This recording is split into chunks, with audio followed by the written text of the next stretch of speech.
আমার কেন যেন ঘুরে ফিরে প্রাকৃতিক দৃশ্যগুলোই বেশি ভালো লাগে। এটা খুবই পিক একটা জিনিস। ওয়াচে 83 চলে আসছে, 83 চলে আসছে। গুগল পিক্সেল ওয়াচ এখনও বাজারে না আসলে কি হবে? পিক্সেল ওয়াচের যে শার্টটা আছে সেটা পেয়ে যাবেন আপনারা আমাদের আজকের ভিডিওতে। এবং এই ওয়াচটির নাম হচ্ছে জেপ ওয়াচ।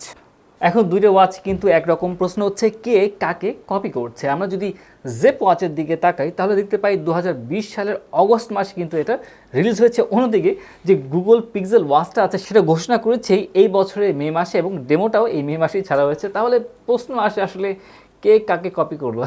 অ্যামাসিট মনে হয় বেশ ভালোই এগিয়ে আছে। তো কথা না বাড়িয়ে রিভিউটা শুরু করে দেই। তো জেপ ওয়াচ অ্যামাসফিটের ভাই, মানে বক্স একটা মারাত্মক বক্স। দেখেন এই পাশটা হচ্ছে গিয়ে একটা গ্লেজ দিচ্ছে, দেখতে পারতেছেন? এটা আপনি না ছেঁড়া পর্যন্ত এই বক্সটা খুলতে পারবেন না। মানে এটা যদি খোলা হয় আপনি বুঝতে পারবেন যে এটা ইনটেক নাকি ইনটেক না। আনবক্সিং করে ফেলি। মেইন বক্সটা বের হয়ে আসছে। এটা ওয়েটটা অনেক বেশি, আমি বুঝলাম না আর কি আছে এটার ভেতরে। বের করে ফেললাম। এখানে যেন বক্স কোনোভাবে টাচ না লাগে স্ক্রিনে, সেই জন্য দেখেন এটার ভেতরে আবার বক্স সিস্টেম করেছে এবং এখানে ফাঁকা রাখছে। মেইন ওয়াচটা দেখার পর ফার্স্ট ইমপ্রেশন একটু ডিফারেন্ট। সো এটা নিয়ে আমি একটু পরে কথা বলতেছি। দেখি বক্সের ভেতরে আর কি কি আছে। খুলে ফেললাম। এ পাশে দেখেন চার্জার আছে এবং এই চার্জারটা ঠিক অ্যাপেল ওয়াচ যেভাবে সুন্দর করে ভাঁজ করে রাখে ঠিক একইভাবে কিন্তু এটাকে ভাঁজ করে রাখা হয়েছে। এটার ভেতরে কি আছে? এটার যথেষ্ট ওয়েট আছে। এখানে আরেকটা বক্স। এখানে দেখেন এখানে এক্সট্রা একটা স্ট্র্যাপ দেওয়া হয়েছে। এটা হচ্ছে ছোট এবং এই ওয়াচের সাথে যে স্ট্র্যাপটা দেখতে পারতেছে ছোট। তো এগুলোই ছিল বক্সের ভেতরে। তো যাই হোক, এই হচ্ছে আমাদের মেইন ওয়াচ। আমি কিন্তু কয়েকদিন আগে একটা ভিডিও করেছিলাম, সেটা ছিল হচ্ছে গিয়ে পিক্সেল ওয়াচ আসতেছে ভেরি সুন।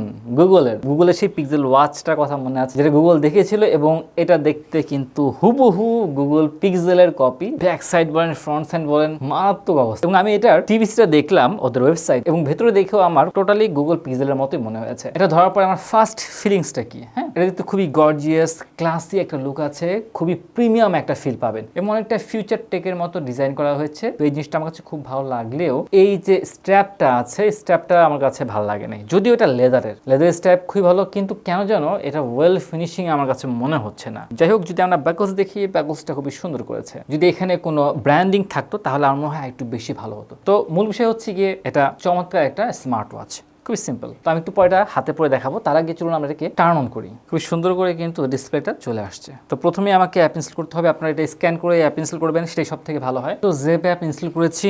তো আমি থার্ড পার্টি ফেসবুক দিয়ে ওপেন করে ফেলতেছি একটা আইডি। তো সাইন আপে যাওয়ার পর বাংলাদেশ দিয়ে দিলাম, র্যান্ডম হাইট ওয়েট দিয়ে দিলাম, পেয়ার করে নিচ্ছি। ওয়াচে ক্লিক করলাম। এবার আমি কিউআর কোড স্ক্যানে ক্লিক দিয়ে দিব, স্ক্যান করে ফেললাম। আমার এটা কিন্তু কানেক্ট হয়ে গেছে। সো এই তো আমার ওয়াচটা কিন্তু কানেক্ট হয়ে গেল খুব সহজেই। এবার জাস্ট আপগ্রেড হয়ে নিচ্ছে। এই ফাঁকে একটা গুরুত্বপূর্ণ কথা বলে নিই, এটা কিন্তু হচ্ছে অলওয়েজ অন ডিসপ্লে আছে। এটা ডিসপ্লে সাইজ হচ্ছে গিয়ে 1.28 ইঞ্চি AMOLED ডিসপ্লে, আর এটার পিক্সেল হচ্ছে গিয়ে 366 পিক্সেল পার ইঞ্চি, মানে যথেষ্ট ক্লিয়ার দেখা যাবে। এটা খুবই ভালো কাজ করেছে। সো যাই হোক, আর এটার বডিটা তো আপনারা দেখলেনি, মেটালের বডি করা হয়েছে। আর স্ট্র্যাপটা হচ্ছে বেসিক্যালি দুই ধরনের হয়, একটা হচ্ছে গিয়ে লেদারের, এটা যেটা করানো আছে, আর এটা হচ্ছে গিয়ে ফ্লুরোলাস্টোমার। আর যদি ব্যাটারির ক্যাপাসিটির কথা বলি, এটা আপনাকে কোম্পানি থেকে বলছে পাওয়ার সেভ করে ইউজ করলে 15 দিন চার্জ থাকবে, নর্মাল ইউজে আপনার 7 দিন চার্জ থাকবে, আর যদি প্রথম দিকে ক্রয় করেন, হেভি ইউজ করেন, তাহলে 3 থেকে 4 দিন চার্জ থাকবে। একটা কথা না বললেই নয়, সেটা হচ্ছে গিয়ে আপনাদের এক একটা সাবস্ক্রিপশন হবে আমাদের জন্য কোরবানির মাংসের কালো ভোনার মতো। তো যাই হোক, কানেকশন কমপ্লিট হয়ে গেছে। তো ফার্স্ট লুক কিন্তু খুবই সুন্দর লাগতেছে, একদম গুগলের পিক্সেল যে ওয়াচটা আছে ঠিক হুবহু ওইটার মতোই মনে হচ্ছে দেখলে। তো এবার একটা কাজ করি, আমরা প্রথম এটার যে ওয়াচ ফেসগুলো আছে সেটা দেখে নেই। তো এই হচ্ছে আমাদের প্রথম ওয়াচ ফেস। এখানে আমরা প্রেস করি, খুবই স্মুথ, ফিঙ্গারপ্রিন্ট পড়ে না, এন্টি ফিঙ্গারপ্রিন্ট, এটা খুব ভালো করেছে। এই পাশে যাই, এটা হচ্ছে আমার আরেকটা ওয়াচ ফেস, এটা একটু ডিফারেন্ট। আচ্ছা, এই কয়টাই ওয়াচ ফেস আছে। আচ্ছা, এখানে দেখেন কাস্টমাইজ অপশন আছে, ক্লিক করলাম এখানে, ওয়াও কালার চেঞ্জ হচ্ছে, দেখছেন? নাইস, এটা ভালো করেছে। অ্যাপের ভিতরে কি কি ওয়াচ ফেস আছে সেটা দেখি। এই হচ্ছে আমাদের অ্যাপে চলে আসলাম। এখানে কিন্তু বেশ কিছু সুন্দর সুন্দর ওয়াচ ফেস আছে। একটা ওয়াচ ফেস আমরা দেওয়ার চেষ্টা করি, সিঙ্কে ক্লিক করলাম। খুবই ফাস্ট কিন্তু ডাউনলোড হচ্ছে। নাইস, এটা কিন্তু ড্রেসের উপর ডিপেন্ড করে ম্যাচিং করা যাবে। আরেকটা ওয়াচ ফেস দিয়ে দিলাম। আমার কেন যেন ঘুরে ফিরে প্রাকৃতিক দৃশ্যগুলোই বেশি ভালো লাগে। এটা খুবই পিক একটা জিনিস। এটা হচ্ছে আরেকটা ওয়াচ ফেস, প্রিমিয়াম কোয়ালিটির ওয়াচ ফেসও আছে এখানে। তো যাই হোক ভাই, সত্যি কথা বলতে আমার কাছে বিল্ট ইন ওয়াচ ফেসটাই বেশি ভালো লাগতেছে। একটা মজার জিনিস দেখাই এখানে, আপনি চাইলে ভাইব্রেশন ঠিক করতে পারবেন, মানে কল আসলে কিরকম ভাইব্রেশন হবে, অ্যালার্মের ভাইব্রেশন, অ্যাপ অ্যালার্ট, ইচ্ছা মতো করে ভাইব্রেশনের যে কম্পনটা আছে এটা আপনি ফিক্স করতে পারবেন। আচ্ছা, ওয়াচ ফেস তো দেখলাম, এবার আমরা দেখি যে এটাতে অলওয়েজ অন ডিসপ্লেটা কীভাবে কাজ করে। আমি ডিজিটাল মোড দিয়ে রাখছি, মানে যখন 30 সেকেন্ড শেষ হবে অটোমেটিকই এটা একটা টাইম দেখাবে।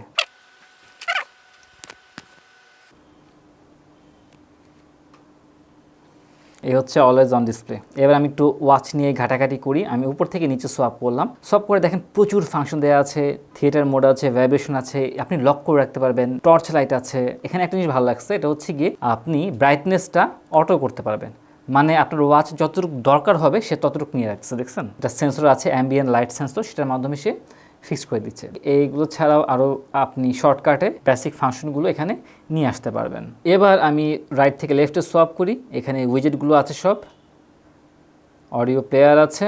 আবার যদি লেফট থেকে রাইটে সোয়াপ করি একই জিনিস ঘুরে ফিরে চলে আসতে, এগুলো সব হচ্ছে শর্টকাট। এবার নিচ থেকে উপরে সোয়াপ করি, এখানে আপনি সব নোটিফিকেশনগুলো পেয়ে যাবেন, এবং ভালো দিক হচ্ছে কি নোটিফিকেশনগুলো কিন্তু আপনারা পড়তে পারবেন। যাই হোক, আমি একটা কাজ করি, আমি কল দিতে বলেছি আসিফ ভাইকে, দেখা যাক একটা কল আসুক। সো দেখেন কল চলে আসছে, এখানে সাইলেন্ট করতে পারবো আর হচ্ছে কাটতে পারবো, কিন্তু কল রিসিভ করার কোনো অপশন আপনার নেই। তো কলিং নোটিফিকেশন তো দেখলাম, এবার আমরা দেখি এটা ম্যানুর ভেতরে কি কি আছে। আচ্ছা, ম্যানুতে যাই।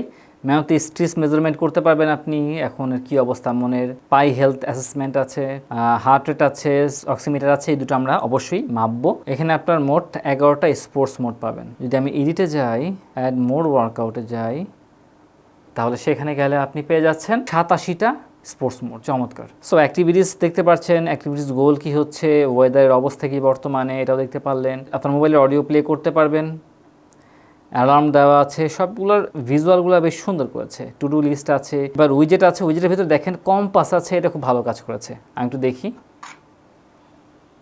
আমি একটু ট্রাই করলাম, ফিজিক্যাল কোনো কম্পাস পাইনি। বেসিক্যালি যখন আপনি হাঁটবেন তখন এটা আপনার এক্স্যাক্ট লোকেশনটা আপনাকে দিয়ে দেবে। তারপর টাইমার আছে, কাউন্টডাউন আছে, এবং ফাইন্ড মাই ফোন আছে। এই তো গেল। তারপর হচ্ছে কি সেটিংস তো আপনারা অলরেডি দেখে ফেলেছেন, ওয়াচ ফেসগুলো তো দেখতেই পেরেছেন। তারপর হচ্ছে কি ডিসপ্লে ব্রাইটনেস আছে, ব্রাইটনেস কতটুকু রাখবেন কি রাখবেন না।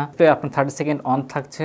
অলওয়েজ অন ডিসপ্লের ভেতরে আপনারা স্টাইলটা পেয়ে যাচ্ছেন, কোন স্টাইল থাকবে, টাইমিং নাকি ডিজিটাল নাকি স্মার্ট স্টাইল ইত্যাদি বিষয়গুলো এখানে দেওয়া আছে। তো এই হচ্ছে গিয়ে আমার ওয়াচের ভিতরে যা যা ছিল। যদি আমি বলি এটা টাচ রেসপন্সটা খুবই চমৎকার, টাচ রেসপন্স খুবই ভালো লাগতেছে। এই বিষয়গুলো আমার কাছে বেসিক্যালি খুব ভালো লেগেছে। আচ্ছা, এবার আমরা এই ওয়াচের সেন্সরগুলো টেস্ট করে ফেলি। তো এই হচ্ছে ওয়াচটা, হাতে পড়ে ফেলছি, এবং দেখেন ভাই আমার হাতে কিন্তু আসলেই খুবই সুন্দর লাগতেছে, দেখছেন? চমৎকার না?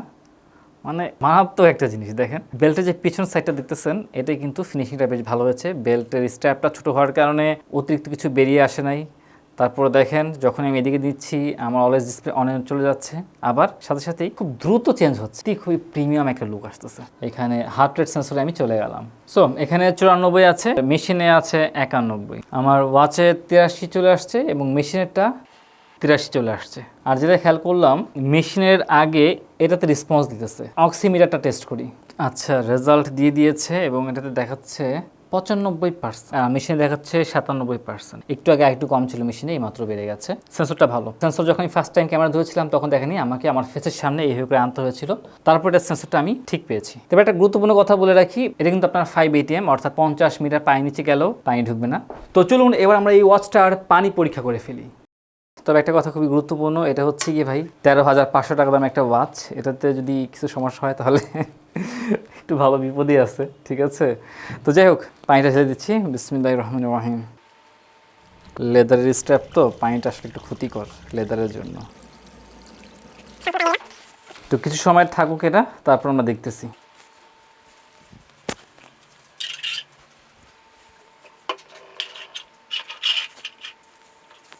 এখানে যদি আমরা দেখেন টাচ যদি করি তাহলে টাচ কাজ করবে না পানির ভিতরে, অন্যান্য ওয়াচের মতোই। যদি আমি বাটনে প্রেস করি তাহলে কাজ করতেছে, আমার টাইম মোটামুটি ভালোই কাজ করতেছে সব কিছু। তো এই হচ্ছে গিয়ে আমাদের ওয়াচ, এবং পানির ভিতরেও খুব সুন্দর লাগতেছে। তো 5 ATM খুব ভালো একটা ব্যাপার। তো সম্পূর্ণ রিভিউ তো আপনারা দেখলেন, এখন আপনার নিজেরাই মতামত দেন যে আপনার কেমন লাগছে এটা নিয়ে। এখন এটার প্রাইসটা কত? এটার দাম হচ্ছে গিয়ে 13,500 টাকা। আসলে সত্যি কথা বলতে প্যাকেট বলেন সব বলেন ঠিক আছে, তারপরও কেন জানো না 13,500 টাকা একটু বেশি মনে হচ্ছে আমার একটা কারণে, আর সেটা হচ্ছে গিয়ে এটাতে না ভাই কলিং ফিচারটা নাই। চিন্তা করা যায়, দেখেন এত স্মার্ট একটা স্মার্ট ওয়াচ, মানে স্মার্ট ওয়াচও কিন্তু আনস্মার্ট হয়ে যাচ্ছে কিছু কিছু ক্ষেত্রে। আর এটা অ্যাকচুয়ালি স্মার্ট ওয়াচটা লুকসে যথেষ্ট স্মার্ট, কিন্তু তারপরেও এখানে আমার কাছে এটা পছন্দ হয়নি যেটা কলিং ফিচারটা নেই। খুবই দরকার ছিল কলিং ফিচার, স্পিকার, মাইক এগুলো থাকবে, এটা একটা খুব গুরুত্বপূর্ণ একটা বিষয় ছিল। আর আরেকটা বিষয় পছন্দ হয়নি, সেটা হচ্ছে গিয়ে আপনার এটার যে নচটা আছে এটা যদি একদম শেপ মাথা পর্যন্ত চলে আসতো, এটা যদি একদম মাথা পর্যন্ত স্ক্রিনটা চলে আসতো তাহলে জিনিসটা আরও চমৎকার হতো। ইভেন পিক্সেল যে ওয়াচটা আসবে সেটার যে ডিজাইনটা আমরা দেখলাম সেখানে কিন্তু একই অবস্থা। তো যাই হোক, আমি আশা করব নেক্সট টাইম যদি এদের আরেকটা ভার্সন বের হয় তাহলে এই নচটা যেন না থাকে, আর অন্তত প্লিজ কলিং ফিচারটা যেন থাকে। ভাই এই একটা জিনিসই ল্যাকিং, এবং এটা খুব বেশি ফিল হচ্ছিল। সো 13,500 টাকা দিব, যদি কলিং ফিচার না থাকে জিনিসটা খুব দুঃখজনক হয়ে যায়। তাছাড়া যদি বলি ভাই, এটা আসলেই খুবই চমৎকার একটা ওয়াচ, এবং দেখলে যখন আপনি সামনে থেকে দেখবেন হাতে নেওয়ার পর আপনার মনে হবে যেটা ভাই আমি পড়ি, একটু পরে ঘোরাঘুরি করি, এটা দেখতে যে একটা ভ্যালু আছে সেই ভ্যালুটা তৈরি করে নিয়েছে। তো এই বিষয়টা আমার খুব ভালো লেগেছে। তো যাই হোক, এই ছিল আমাদের বেসিক রিভিউ।